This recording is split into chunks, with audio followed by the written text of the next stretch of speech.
ভাগ্যিস খোলা মাঠে তুমি খাওয়াচ্ছ না, গোল গোল করে ঘুরতো মাঠের মধ্যে। দেখ আবার চলে এসছে এদিকে। ওরে বাবারে, ওরে বাবারে, একবার ওই মাথা একবার ওই মাথা। এটাই ভালো।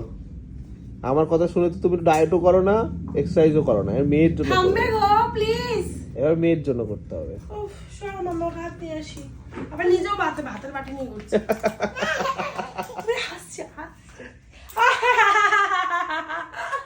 ওই নিজে ভাত আনতে গেছে, ভাত আনতে গেছে।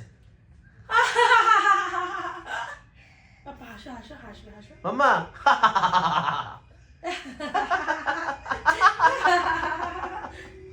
কি সার্কাস চলে বাড়িতে আমার। মানে আমরা যেভাবে হাসবো মুখে হাত দিয়ে হো হো করে, ওইভাবে হাসে হো হো করে। ধরতা এই ধরতা